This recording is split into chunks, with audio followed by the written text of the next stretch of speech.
So I'll wait for some people to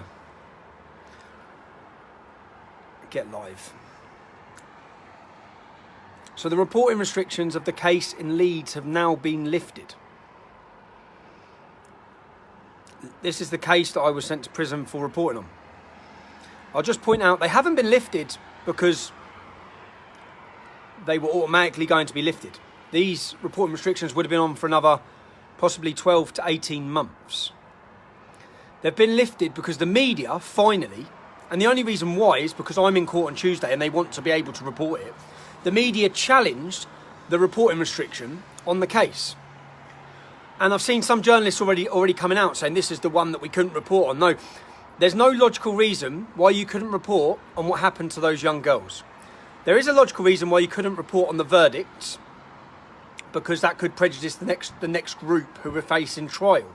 I didn't report on the verdicts. I knew the verdicts.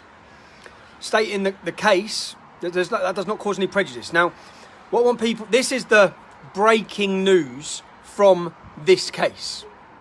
The breaking news from this case that was on Friday afternoon when Judge Marson automatically sent me to prison. He allowed the 10 men who have all now been found guilty, who are all now serving, I think, 220 years. He allowed those 10 men to go home. He had heard a full trial of evidence from 15 children that said the horrific and torturous crimes these men committed against them. Judge Marson let those men go home. One of those men, Sajid Hussain, packed his suitcase and is currently in Pakistan, sentenced to 17 years in his absence. So, we've all seen it. The judge, after hearing evidence against these 10 men, after seeing that there was not one witness, not one statement, but 15 children gave statements, the judge made the decision that these men posed no risk to the British public and were not a flight risk. Well, one of them's gone. One of them has escaped justice. My point on each one of these cases is, why are these men, with all their links to criminality, to drugs, to weapons, to prostitution, to child trafficking, their life of crime, why are they allowed to be walking the streets for a year, walking in and out of court with big smiles on their faces, awaiting trial?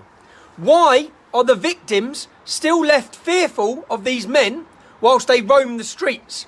And what now this proves, my Canterbury court case, where I was given a suspended sentence, was because 5 Muslim men left their DNA after gang raping a child.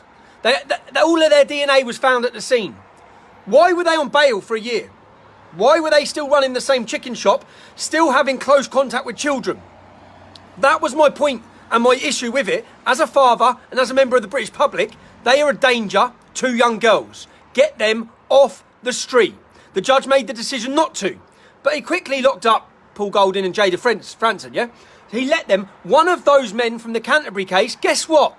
He went and fucked off to Afghanistan, okay?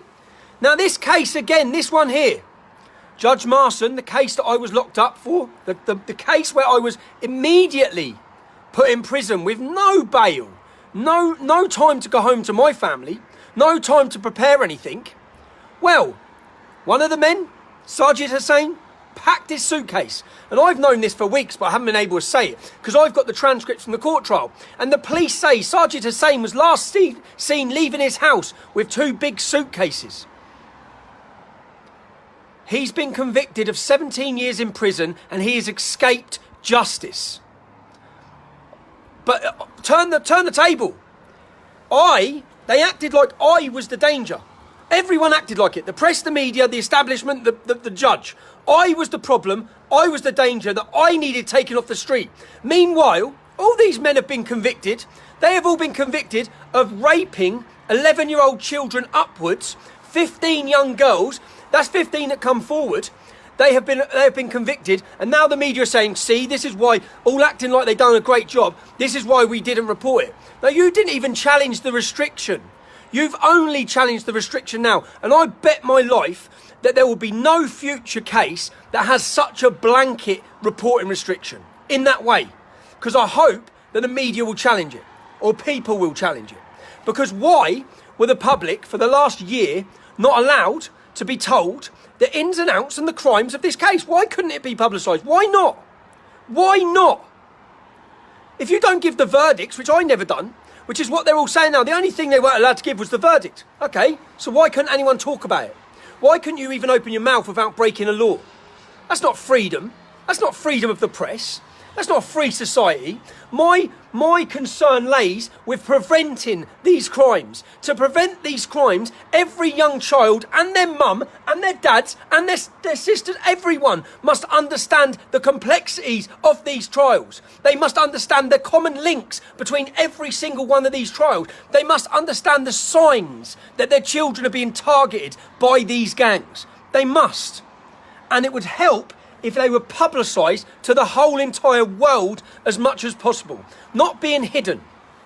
Not all you're going to get now. You'll get one day's news. That's what you're getting. You're getting one day's news, bang, all the newspapers will think, well, we done our job, we reported it. No, you could have reported throughout that trial, if you challenged the reporting restriction, you could have reported the horrific crimes, the racial motives, the religious motives that will come up in all of these trials, the comments they make to these children, all of the telltale signs, how they meet the children, how they groom the children, the signs they play, the way they torture them, the way they manipulate them, the way they separate them from their families. It's a process that happens in every single one of them. And there are telltale signs that you can recognise if this was happening to your daughter at the start of it. When they're all being nice, for the first 6 months they're being nice and they're buying them new TN trainers and they're buying them presents and new mobile phones. All of these signs. But anyway, the reporting restriction has been lifted.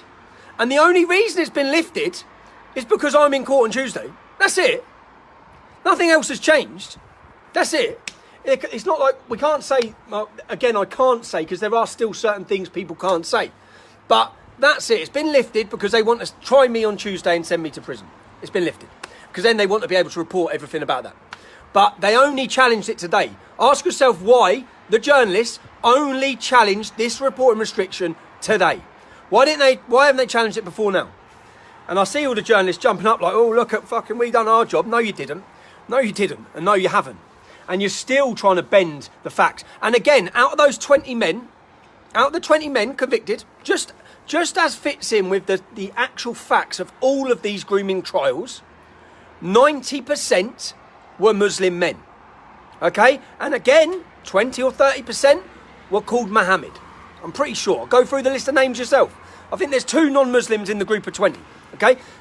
Which is the facts. The facts. This is one of the facts I'm actually being prosecuted by a judge on Tuesday for stating out that fact. Unfortunate fact, but it's a bloody fact. So it winds me up because I think one of these men has gone. Why was he on bail? The British public, the press, why are you not? Have you seen any of the press? They've all started running their stories. Have you seen any headlines about how one of these men has escaped justice? How one of these men who's sentenced to 17 years in prison, on the day that I got remanded from that court, he was allowed to walk out of court, go home, pack his suitcase, after Judge Marson had heard 6 weeks of evidence from 15 victims, not one. It's not like if there was one girl she could be lying. 15 evidence from 15 women. And he was allowed to pack his suitcase and go home. And go back to Pakistan. Well done, Judge Marson. Well done. And that's my point entirely. My point on all of this has been the protection of the British public and the protection of young girls. As I said outside court, one of those men who's just been sentenced to 228 years was still in contact with young English girls. Well, young girls anyway. He was still in contact. In a business, he was still working in a business that had direct contact with school children. That's my point. So, anyway, I'm going to stop ranting because I'm going to be having a weekend away with my kids, but I've just seen it all breaking on the news. And I thought, why are none of them making a massive deal out of the fact that one of these men, they shouldn't have bail. Why are they on bail walking the streets? I didn't get bail.